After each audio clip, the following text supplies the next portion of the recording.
Elisa Keller, Director of Events and Project Management for Vineyard Worship. We release new music on the first Friday of every month. Our single for February, You Don't Have to Lose Heart, is a timely song of encouragement and a beautiful reminder that God is at work in a story much greater than we can see. Featuring Emmy-nominated vocalist Dana J., You Don't Have to Lose Heart provides a strength and steadiness for the most anxious of souls. Hey now, you don't have to lose heart.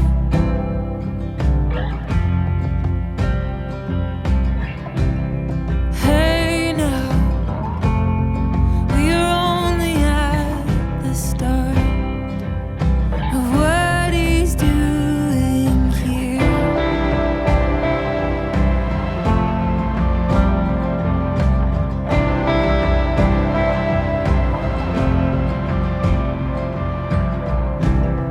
Hey now, you don't have to lose heart.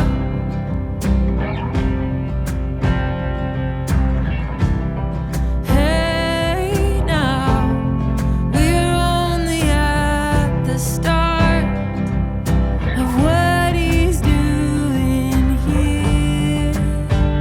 He's here.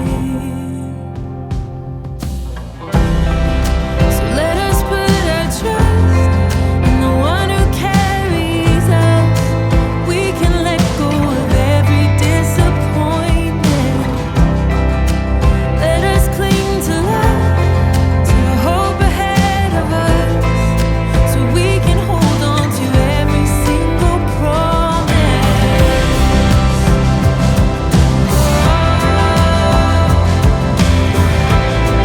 Don't have to lose heart. Don't have to lose heart. Don't have to lose heart.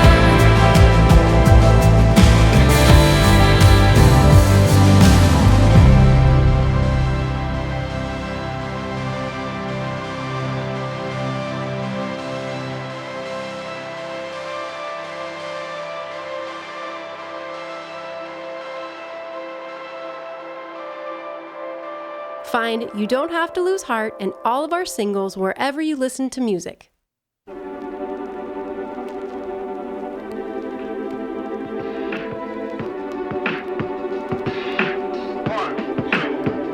The Ferment. I just got to this point where I realized that I had to get back to it. And if I didn't, I was kind of going to die inside, you know? I think it was something that I really pushed down and really felt very guilty about it for a long time, actually, about making art. I think growing up in a situation where your parents are pastors and leaders, talking about art and creativity wasn't really, like, they definitely fostered it in me personally, but in my church environment, it was all about, like, how we're going to go onto the mission field and save the world and be the chosen generation kind of thing, which definitely, you know, there's a lot of good stuff in there, but I didn't hear much about forging a career in the arts, you know, or making a career at all. It was kind of like, we're going to rely on God and we're just going to kind of see what happens, you know? I've heard some other people talk about that on the podcast. I think our generation did some of that and we didn't really prep for later in life. I kind of thought career was a dirty word for a long time. I kind of felt like that was the thing that unholy people do. And the holy people plant churches, and their ministers and their pastors, they don't go and paint pictures. Welcome to the Ferment podcast, conversations about worship and transformation. Today's guest is worship leader, songwriter, and visual artist Kate Cooke. Hi, everybody. This is Heather, and welcome to the Ferment. You may have noticed that I am not Adam. I have officially taken over the hosting job for today. I am so excited to be here because our guest today is such a dear friend of mine. I'm here with Kate Cooke. Hi, Kate. Whoop! Hey, Heather. Good to see you. I know, it's so fun to, even though we're on Zoom, it's so nice to get to like chat and catch up. I know, it's so lovely to see your face. I know, it's so cool. So I am so excited to get to host this episode. I wanted to talk to you today for a lot of reasons. You've been in the Vineyard Worship world forever, and you have been all over the place, but you also have two beautiful girls and a charming husband who helps run Vineyard Worship UK. And you are a very talented and prolific visual artist, and I am fascinated by all that you do. So I am so excited to chat today. Oh, that's so kind. Thank you so much for coming on. This is really cool. So before we get started, I have a question. Have you gotten into any new pandemic hobbies over this recent shutdown? Have you started anything new over the last year since we're stuck at home? Oh my gosh. I should say now that I am making my own bread. Okay. Shouldn't I? No, but I'm not. Oh. I was going to be very impressed, Kate. Or I'm doing something very worthy. I mean, I'm very good at ignoring my children and going into my studio and painting. See, I want to talk about that in a minute. I'm impressed by that ability. But it's been a pretty creative time for me just in the stuff I'm already doing. That's great. That's been really good. I wish I was making my own bread, but I'm not. It probably wouldn't, I don't know. I've never made any homemade bread that was any good, so don't take it from me. All right. So on the Ferment, we always start from the beginning. So let's give all these people who haven't met you before a little backstory, a little insight. So let's talk about where you came from, what your family was like, how you grew up. Okay, so as you can hear, I am not American. Really? I'm English. And yes, I was born in Berkshire, the Queen's County, in 1980. So 80s girl growing up in the UK. Yeah, my dad was an Anglican vicar, Church of England priest. So so I grew up in that kind of family environment. I've got 3 brothers. Ooh. Like your family. Yeah, 3 boys, 1 girl. I can relate to your Maggie. Yeah, my parents, obviously, my dad was a vicar, so he was super involved with church. My mum, they were very much a team. Was art, music, creativity, was that always part of your life growing up? Yeah, so my parents were quite an unlikely couple, really, but they are both creative. Mm-hmm. I mean, I think everyone's creative, but yeah, I think that they are creative. My dad and my mum met at university and they were studying English and drama. So they were actors. And yeah, thespians. Mm-hmm. And yeah, they both loved that. And that's how they met. And they came from very different backgrounds. My dad came from quite an upper middle class English family, quite a broken home, went to boarding school when he was 8 and not a family of faith at all. Was quite lost, really, I think, throughout his teenage years and then in his student days. And then he met my mum, who came from a very stable Christian home. Her parents, my grandparents, were Baptists. My grandma's still alive. She's still a very strong believer. And that's quite different. I don't know if it's quite different from the Southern Baptists in the States, but the Baptist church here, you definitely have to be committed to be part of the Baptist church. You know, you're a member, you impact your local community compared to whereas like in that time there would have been like a nominal Anglican. Everyone was kind of Church of England, but if you were a Baptist, you're active. Kind of like it's like an active Christian. faith. Yeah. Yeah. Mm-hmm. So that's the environment my mum grew up in. So they met at university and they both loved drama. They both love productions. My mum is actually an amazing seamstress. She makes clothes. So she would be involved with the costumes and the makeup. There's brilliant photos of them with my dad in full makeup. Oh, and wow. There's that kind of performer side to them. And then my dad felt this really strong call into the church. He had quite a dramatic conversion experience I think he walked into a Catholic church actually, and felt that God spoke to him. And then through kind of his relationship with my mom and learning about faith, they went to Bible school and he got ordained. So they didn't follow the drama route, but that was obviously something that he loved. And so growing up, they had a lot of like kind of every play that you could do in the bookshelves. You know, English literature was their thing. So yeah, I grew up surrounded by books and artwork and pictures and yeah. So it was a creative definitely home for sure. Yeah, definitely. Yeah. I would say, and they kind of lived and breathed it and they read us all the classic kind of, like we grew up on sort of like Tolkien and C.S. Lewis, the Narnia stories, and I remember all of those illustrations. My dad read Lord of the Rings to us when we were quite young. And I remember kind of sitting with him and him reading it and the sound of his voice. And because he was a thespian, like he's got an amazing speaking voice. So yeah, I really remember that, listening to Lord of the Rings. Oh man. And looking at the pictures. And yeah, so there's definite influences there, not in terms of visual art or music particularly, but they loved music. They had music on in the house a lot. They had loads of records. They loved Pink Floyd and Joni Mitchell, Carly Simon, kind of 70s. They were kind of 70s hippies without the lifestyle, really. That's so fun. Yeah, so we definitely had that kind of side going on growing up. Yeah. Okay, definitely. so you were raised in this creative home where you were thoroughly immersed in the arts and drama and creativity, and then also in the church. So you're hearing the narrative of the Bible and you're weaving all that together, and then you go off to high school, and then what's after that? Yeah, so I've made it sound quite idyllic and stable, and it was, but we did also move around a lot. Okay. So my parents were definitely on a mission. They were kind of like church planters inside. Mm-hmm. And so, yeah, we moved. I think I moved like 10 times before I was 9. We moved house a lot, sometimes because the accommodation that we lived in was not suitable. It was like really damp or something like that because it was a church house. And so they had to put us in a different house. Also, we went and lived in community with a family for a little bit, which was a bit of an experiment on their part. And then we moved to a parish like in my early teens, late childhood, early teens, in the countryside, into a really rambling old rectory in a place called Suffolk. If you know it, it's quite wild. We lived by the coast. That was a really amazing time. You know, it was a lot of change for me. I went to a lot of different schools. Home was definitely a really stable place in terms of my mum and dad and church life. Our life revolved around church and the church activities we were involved in. But we moved a lot. So yeah, so there's that part of it as well. And then when I was 14, we moved down to London to be part of the Vineyard. Yeah, it was quite disorientating, really.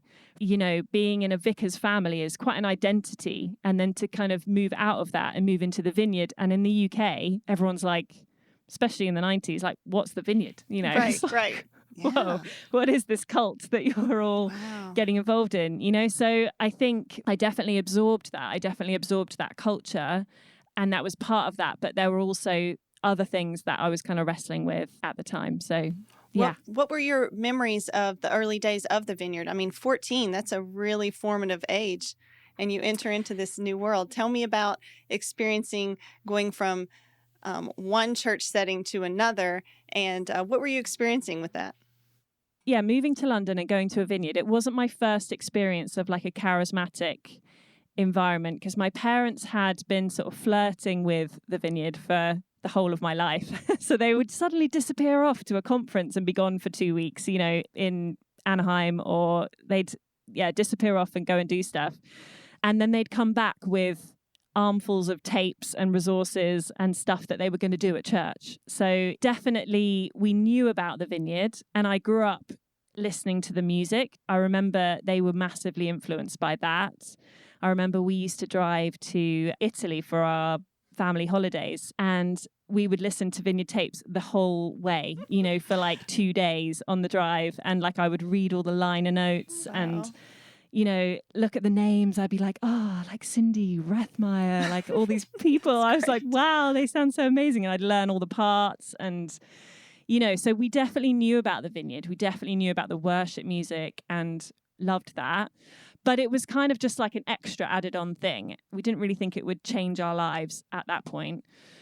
And I definitely kind of came into a faith experience of my own through the Anglican Church, you know. So I went down a route of confirmation classes. So they do this thing, you get baptized as a baby. When you're about 11 or 12, you do confirmation classes, where my dad used to run the confirmation classes. So I would go down to his study downstairs and knock on the door.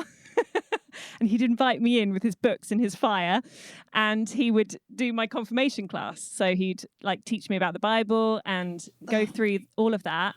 And I remember we had lots of conversations about God and Jesus, but also about the Holy Spirit and who that was. And I remember one day, it was around the time I was being confirmed, and he was driving me to school one day, and we started talking about God and Jesus, and I just started to cry in the car. I was like, Dad, just stop it. You're making me cry. And he was like, no, Kate, that's the Holy Spirit. Oh. And how old were you at this point? I would have been 10 or 11. 10 yeah. or 11. Wow. And I remember even in church, like in the family service, where during the worship we used to sing Graham Kendrick. Do you know who Graham Kendrick is? He's like a big Christian artist in the UK. And we used to sing his songs, a song called Shine, Jesus Shine. Oh, yeah. Which was like a hit at the time. Yeah, I remember like welling up with tears in the services in our old, in our church, like a proper church, like a church building. A real church. And a real church, like drafty, all of that. So, and I loved the worship in that environment, definitely. And like Christmas, I remember I was in the choir at church and we used to process in with the cross at Christmas on Christmas Eve and sing carols. So like once in Royal David City, and I would sometimes have the solo, or my brothers, we'd fight each other for the solo. All those experiences of worship, which I loved. Oh, and I was confirmed in a cathedral. And when the bishop touched my head, they anoint you with oil. And he goes along the little row and you're kneeling down in the cathedral. And he touched my head and I felt like a burning in my head. Like there was definite like experience of the Holy Spirit in that church tradition, and I loved it. So to leave that was quite hard for me, like it was a beautiful, beautiful old house that we lived in and a beautiful church, and the whole community loved us. It was like they were like the vicar's family, and they're also like sweet, and we just left that. And definitely I had a lot of questions when my parents sat me down and said, we feel like God's calling us to leave this and go and join the Vineyard movement. So he was invited onto staff with a pastor that he'd been in relationship with for a long time down in London, a guy called Rick Williams. So he had a job to go to, but it was weird. He was going to be a pastor. I was like, what's a pastor, Dad? What do I say to my friends? Like, they understand what a vicar is. They think that's sort of a bit weird, but all right. But a pastor in the UK, nobody knows what that is. Yeah. Yeah. I felt like pretty embarrassed about that. So now you're in a weird church with a weird title. Yeah. But also, on the other hand, I was sad, but I was excited because the year before, we had been to this new festival that had just started in the UK called Soul Survivor, which was this new festival that Mike Pilavachi started out of New Wine. Are you guys familiar with Soul Survivor? Oh, yeah. Yeah. We went to the first Soul Survivor as a family. My mum and dad took us with some other friends. Yeah, we were like, whoa, what's this? This is amazing. Kevin Prosh was coming over and doing worship. Even though I didn't really want to leave my home and my friends and everything, God already had started to sort of make me fall in love with that part of it, the worship, and so I was like, okay, well, I'll come and see what we think. So we turned up on a Sunday, and to be honest, it was pretty amazing. Like, we walked in, it was packed with teenagers and young people. Before that, I was kind of the only teenager in the church, and I kind of did the kids' work and went and looked after the babies in the creche, me and my brothers. Yep. And all my friends weren't Christians. Yeah, it was lovely, but it was, in terms of if I'd have stayed there and continued through my teens there, I think I would have struggled, definitely. But just kind of being immersed and dropped into this situation where it was like there was something happening, and it was 1994, and Ellie Mumford had just come back from Toronto, and basically it was like the churches were just kind of kicking off, really. So it was quite an exciting place to land. Of the beehive that's buzzing. Yeah. So that was really cool. Yeah, that was really cool. So you're in the middle of all that. You're feeling this draw towards worship. How did you end up as a worship leader? Well, I think every 14-year-old girl wanted to join the band, basically. It was a really cool time. I think there was just a lot going on. Every weekend we would go to some kind of concert or like conference. Basically, all the Vineyard people were coming through our church. So it would be like, this weekend it's Rich Nathan, then it's Steve Nicholson.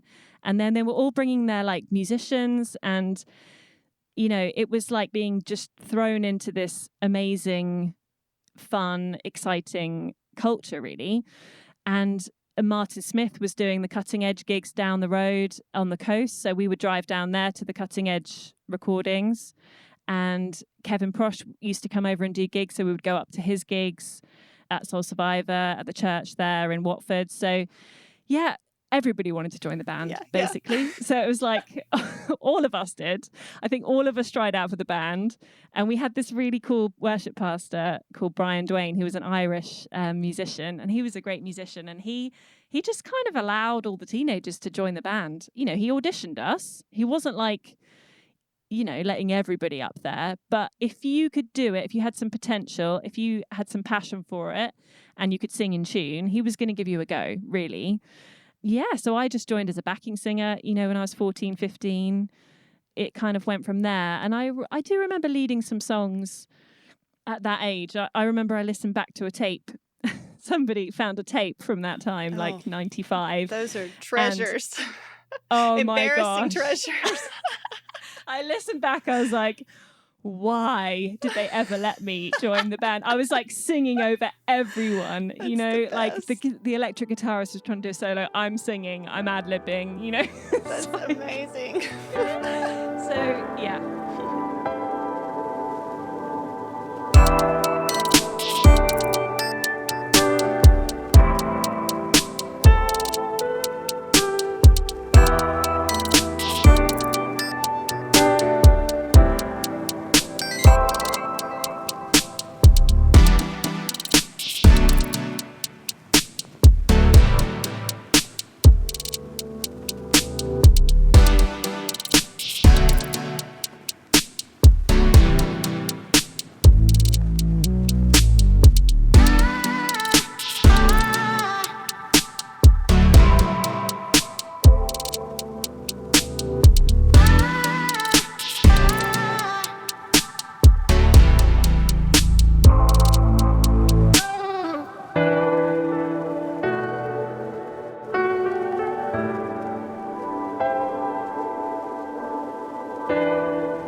Okay, let's pivot a little bit. I don't know if this is a new thing or if I'm just becoming aware of it, but you have become quite the visual art producer. Like, you are making gorgeous art. It seems like every day. It seems like you're really active. Tell me about what you're doing now. What would you call what you're doing now? What does it look like at home? Yeah, I would call myself an artist. Mm-hmm. It's taken me a very long time to be able to say that. Yeah, so I'm a visual artist. I also work part-time at the school, the local high school, I guess you would call it, where my daughter goes. And I work in the art department there. So I do I'm a technician. So I do displays and look after materials and stuff like that. So I've also done a million other jobs that were not art related. So it is a real blessing at the moment to just do a job where I get to go and even just clean brushes when I never clean my own brushes at home. But it's just really lovely to be somewhere where there's creative stuff happening as well in my day job kind of thing. Yeah, for real. And so you have 2 kids, you have a husband, you're involved in a church plant, you work part-time at a school, and you're creating art. Tell me about that balance. What does that feel like? How do you do that? This is my big question for you. How do you do this? Yeah, balance. I don't think I have very much balance. For a long time, I didn't make any art. So I did go to art school. I did my A-levels here in art, and then I went just for a year to an art school in London. And then I got married and kind of got sidetracked with all of that. So I didn't go on to do an art degree. I did an English literature degree, actually, because I also love reading and love books. That was a little detour. But I didn't make any art since I was kind of in my early 20s until I was about 35. I definitely did some creative stuff. I wrote songs, so I write songs as well. And I was involved with worship and other stuff like that. So yeah, it wasn't like my creativity died. I also had children, which is a creative act. And also, as a mother, you channel a lot of your creativity often into your kids. So I definitely did that. You know, we were painting and doing all sorts of stuff, but like But as they've gotten older, you have still continued to foster that creativity in your home, but it looks like you are able to produce it in a new way. Yeah. I think I just got to this point where I realized that I had to get back to it. And if I didn't, I was kind of going to die inside, you know? Mm-hmm. I think it was something that I really pushed down and really felt very guilty about it for a long time, actually, about making art.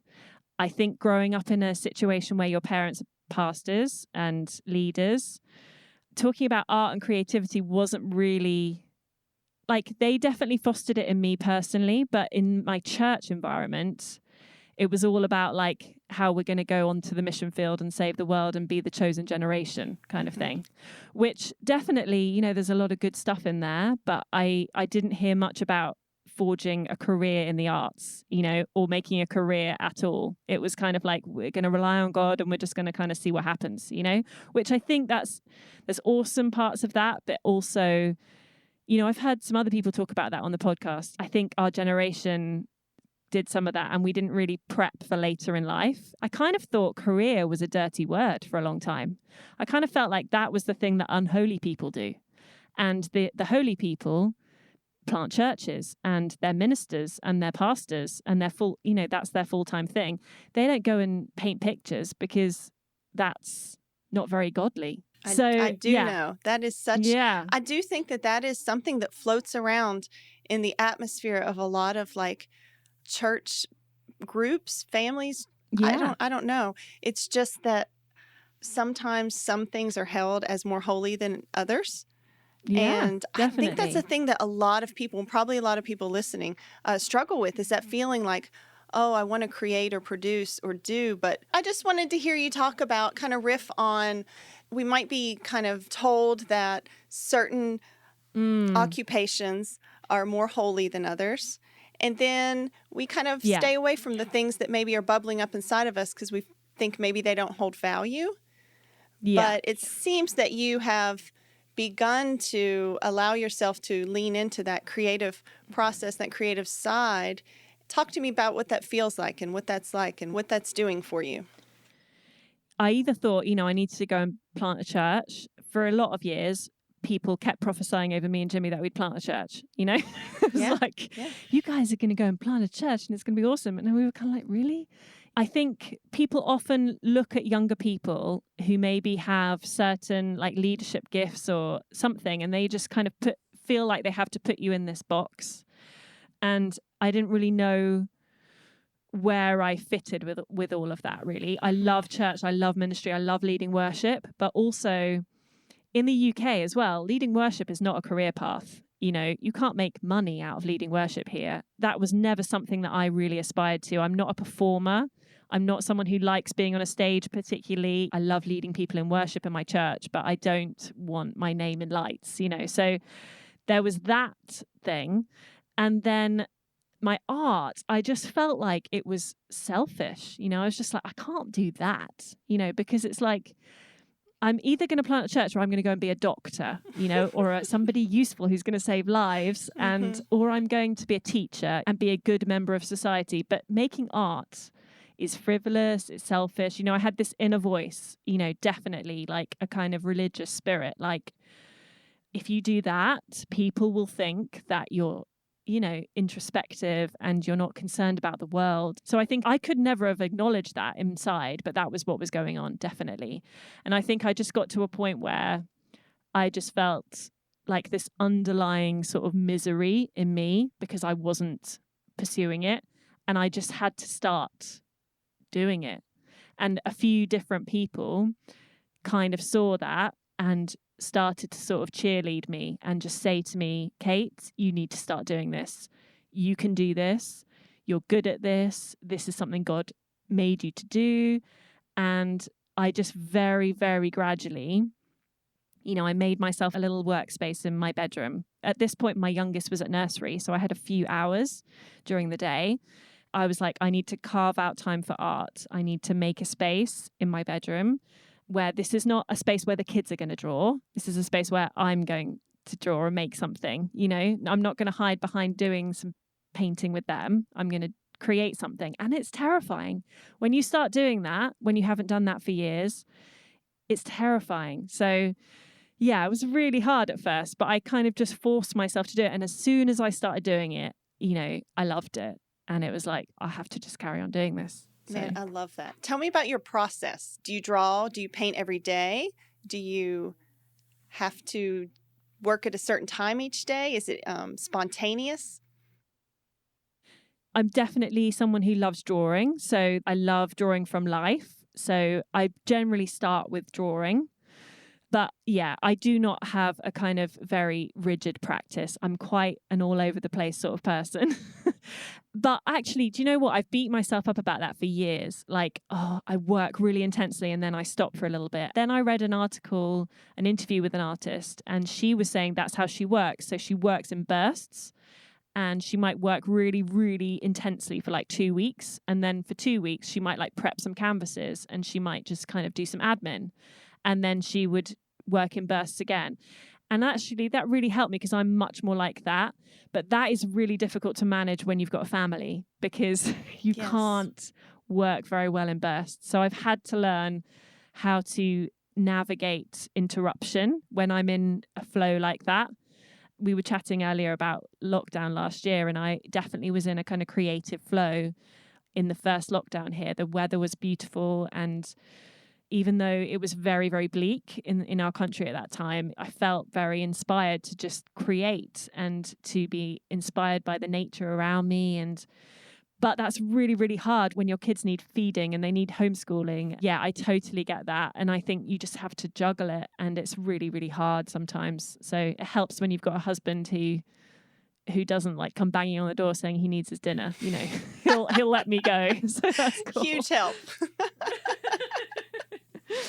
No, I love that. I just think that is such a valuable thing that people need to hear.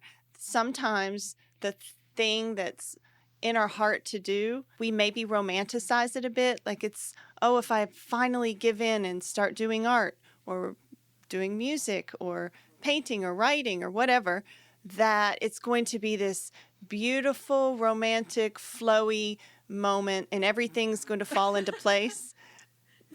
But actuality is that. But actuality is a lot messier than that. But isn't that how it is with like everything, Yeah, it's so hard. Sometimes because I talk a lot. I use Instagram a lot for my art, and I chat there with a lot of creatives quite a lot. Often I feel like I'm moaning about how hard it is to create, on there. And I'm thinking some people who just have other jobs and they're probably looking at this going, how can she say this is hard? You're in your studio and you're making art. That does not look hard. But it is, there's so many internal barriers all the time that you're pushing through. It's very countercultural to make art. You have this internal voice saying a lot of the time, just go out and get a proper job, go and make some more money so that your kids have a nicer house. You can go on nice holidays, so you're pushing through that all the time when you're creating, you're pushing through your own stuff that's saying this is rubbish, what you're making is not worth it. And I really believe some of that voice is the enemy as well. I do believe there's a real resistance about making art, about being creative. I feel like that's something God has ordained all of us to be. And especially those who have a creative calling, I feel like there's a vendetta against us to do that. And so you're pushing through, it sounds super heavy, but you're pushing through a lot of that resistance all the time. And when you get there, it's awesome, but it takes a lot of mind and willpower to do it, and a lot of support. You need people around you who are going, yes, keep on going, do it, So yeah, I would say that to people as well. Surround yourself with cheerleaders. And really. I love the thing, you said it earlier and you just said it again, and I wanted to circle back to it anyhow, but you referenced that you believe everyone is creative. Yeah, and that everyone. Definitely. Yeah, tell me about that. Yeah, my favorite quote is Pablo Picasso's quote, that is, every child is an artist. You just have to figure out how to remain one when you grow up. I mean, Heather, I'd love to talk to you about this because you ran, you currently run? I don't know. No, I'm sorry, but it was it had to close during the pandemic. Well, this is one of the reasons for those listeners who don't know, I ran an art school for kids, and that's one of the reasons I connect so deeply with what you're doing and who you are as a person, is that deep desire to create and to really see other people as creatives. And that I agree with you that I think we are all creative. It comes out in different ways. Definitely. Mm-hmm. But I just think that humans, that we are creative beings. Definitely. And I think there are some people who are called to that full time, potentially in terms of like the traditional artist, musician, whatever. But I definitely feel like God wants us to live creative lives. I feel that really, really deeply. And a creative life, I remember, I think it was Elizabeth Gilbert in a book called Big Magic. Mm-hmm. And she talks about creativity. It's an amazing book. And she says that a creative life is an amplified life, living life in all its fullness. John 10:10, God wants us to do that. And that's how he created us. That's how he's made us. And it's difficult, but I think if we do it, it amplifies our life. Creativity is what makes the world go round, as far as I'm concerned. It connects us. It connects us to joy in our lives. It connects us to God. It connects us to each other, to our community. And I just feel like it's like the lifeblood of our society and of our humanity. And I think definitely people are different, but someone can be as creative in their cooking or in their hospitality or in the way they do their accounts. I don't know. And I don't know anything about maths, but apparently it's very creative. Like everyone could benefit from tapping into the creativity that God's given them. Definitely. I feel like as creatives in our movement, in the Vineyard, we need to step up and take our place as creatives. We need us. We need you, we need all the people who are sitting there feeling like, I've got this dream, I've got this little thing in my heart, but I don't know, I'm not sure, is it me? Is it, we need everyone to step into what God's calling them to do, to make our Vineyard churches as beautiful and as whole and as diverse and as amazing as they can be, for the glory of God. I definitely believe that. I believe everyone's creative. Yes, Heather, I do. That's awesome. I agree 100%.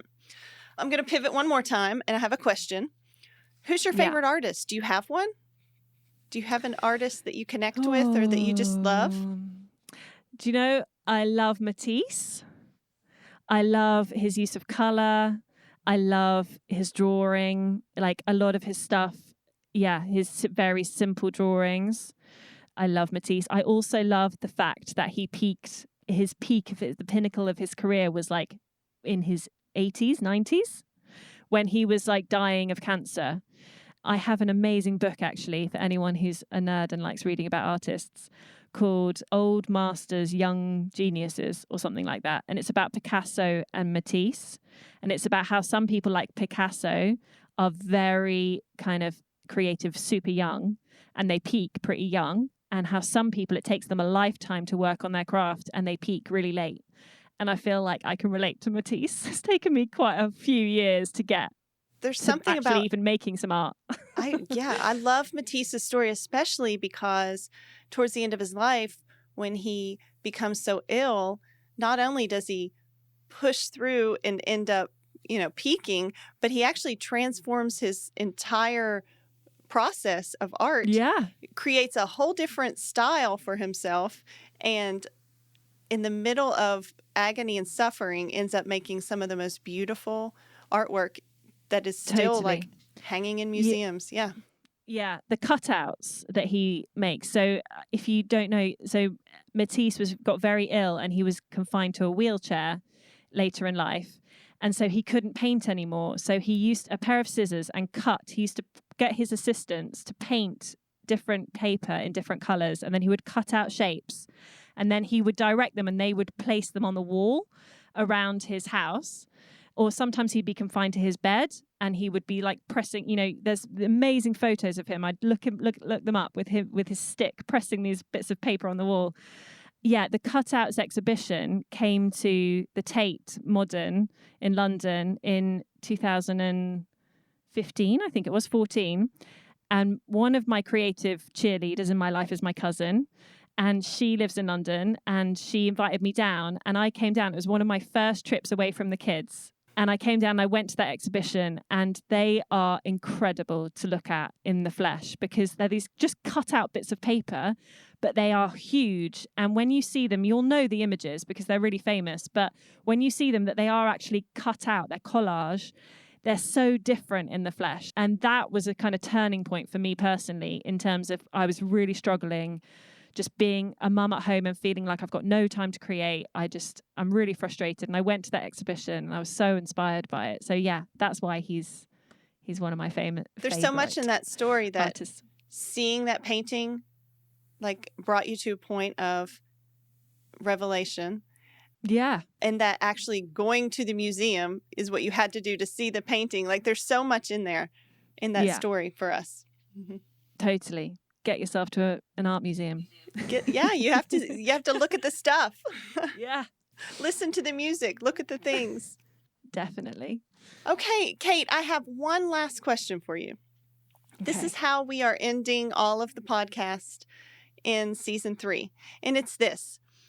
The one thing I know to be true is? I think the first thing that popped into my head is God loves me. Yeah, he loves me. I feel very secure in that. I feel like I've always known it. Now I feel like I'm stepping into something that makes him smile, when he sees me do what I do. So, yeah. Man, that's beautiful. Well, Kate, thank you so much for chatting with us, for spending time here on the podcast. I love our chats together, and I hope to do it again soon. Oh, me too. Thanks so much for having me, Heather. Enjoy your evening. Good night. Take care. Bye. Bye.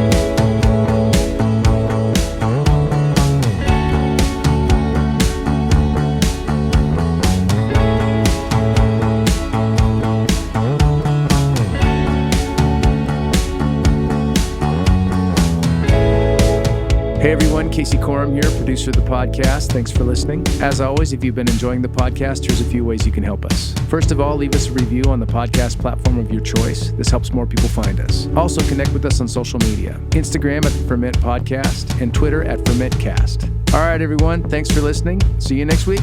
Peace.